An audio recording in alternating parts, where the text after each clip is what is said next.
Repeat this word every night before you go to sleep and see the change. Let's talk about the truth of abundance. Do you think your success depends on your country's economy, the value of your money, or the unemployment rate? Think again. The truth is, in any country and any economy, some people thrive and some don't.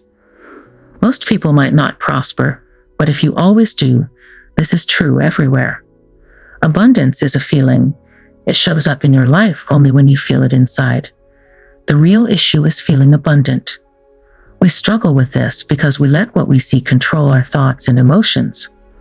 Ask yourself, who controls your thoughts and feelings?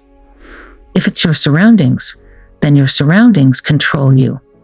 When you watch the news and hear that your country's economy is bad, you talk to friends who say the same thing, and soon you believe your life will be bad too. But that's not true. You must overcome all that. If people say the economy is bad and you believe them, then your economy will be bad. If they say it's good and you believe it, it will be good. The key is not to let anything outside control your feelings, thoughts, or mood. It's not your circumstances that need changing. It's your attitude. Leave a comment if you're excited about what I have to share today, and write "I am an unstoppable soul" in the comments. Today, I'm going to teach you something powerful, a word to repeat every day. The more, the better. Use it as your mantra. Think about it. In your country, no matter where you are, isn't there someone who is thriving? Isn't there a group of people who are successful? Don't tell me that to prosper in your country, you have to be a politician or cheat people. It's all about your mindset. Don't give me those mediocre excuses. Seriously, don't. Look around you. People are thriving in your country, no matter the situation, right? Leave a comment if you see it. Remember what Jesus of Nazareth said. You will know the truth, and the truth will set you free. Think about it. If you believe the lie that you can't prosper in your country or that you have to do something bad to succeed, you're just fooling yourself. When you believe these lies, you become a slave to them. They trap you. The truth sets you free. In your country, there are people prospering despite the economy, the currency value, or any other challenge. That's the truth. Tell me the truth in the comments, the truth that liberates. Now, let's move on. When you tune into the right vibration, the vibration of abundance, your life changes. Have you ever felt like you were riding a wave of luck where everything just clicked? Leave a comment if you've ever felt that way. Think about those times when you were on a roll. Everything you touched turned to gold.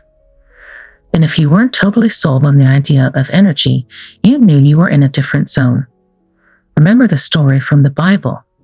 Moses freed the slaves from Egypt, and Joshua led them to the promised land. They sent 12 spies to scout it out. 10 came back saying it was impossible. They were negative, trapped by their lies, and so they remained in the desert for 40 years, moving from one form of slavery to another. But 2 of those spies returned with a different story. They said it was possible. The Bible says they had a different aura and a different vibe. They were aligned with God. That's the energy we're talking about, the energy that sees freedom and success. That's the wave of luck, the right vibration, and we can connect to it consciously. Tap into that vibration, the energy of success, abundance, and achievement. We can do this.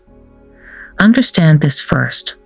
Recognize that all the lies your conditioned mind tells you about why you can't prosper, whether it's the country's situation, your currency, or your age, none of them are true. Second, realize that you've felt this power before. You've ridden that wave of luck, connected with prosperity, achievement, and abundance. We can reconnect with it. Remember, we live in 3 dimensions. The conscious dimension, where all matter exists, which most of you let condition you. What your friends say, what you see on TV, and your current situation, they all influence you. Jesus told us to turn away from all that and look towards the kingdom. Let's talk about the fourth dimension, the subconscious mind. Your subconscious mind shows what your conscious mind believes. What you've identified and believed shows up in your life. Jesus said to forget your old ideas and the material world that created them. Instead, turn towards the kingdom, which means moving to the fifth dimension, the superconscious. In this dimension, believe you already have what you want. Visualize the ideal. Create the perfect mental image. This is where you need to form your vision of the promised land, your perfect Garden of Eden, and avoid negative thinking represented by the forbidden fruit. When you let negativity into your ideal image, ideas influenced by external factors, friends, news, and your own thoughts, you mix positive and negative in the fourth dimension and manifest negativity. What's the secret here? If you can create an ideal image and convince your subconscious mind of this image from your superconsciousness, it will show up in your life. Why? Because as above, so below. As within, so without. What does this mean? It means that if you can convince your subconscious mind of the abundance in your life, then abundance will appear. How? By entering into a state of worship and believing you already have it. Let's do an exercise now. Think of a word that represents economic abundance to you. It could be abundance, wealth, prosperity, money, dollars, pesos, euros, or whatever resonates with you. Write down all the words that come to mind.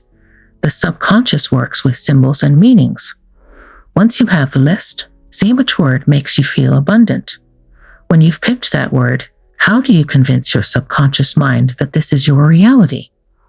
Jesus of Nazareth said the formula for creating miracles is, whatever you ask for in prayer, believe that you have received it, and it will be yours.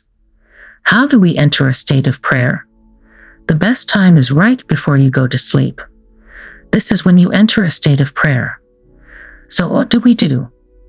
Use these natural states to control your mind. If you don't control your mind during these states of prayer, during wakefulness, and when you're about to sleep, your uncontrolled imagination leads you to the worst thoughts. You start worrying, doubting, and thinking about debts and problems. That's when you need to control your mind. What should you do? Have you heard the mantras repeated by Buddhist monks constantly? They repeat them to keep their minds clear, each mantra carrying a specific vibrational charge. The word you choose to represent abundance, repeat it as your mantra. Fall asleep by repeating this mantra. Repeat it mentally when you're cleaning, brushing your teeth, driving, or exercising. Use this word as your mantra, especially when you're about to sleep. This will start changing your inner self, suggesting abundance to your subconscious mind. When your inner self vibrates with abundance, it will show up in your life. Principles never fail. People do. Don't just take my word for it. Try it yourself and share the results. As Jesus of Nazareth said, according to your faith, let it be done to you. Sometimes we need more evidence to believe, and seeing others' results can help strengthen our faith. Manifestation stories are powerful for this reason. So please do it. I hope I've inspired and helped you. Thank you for watching. Have a spectacular day.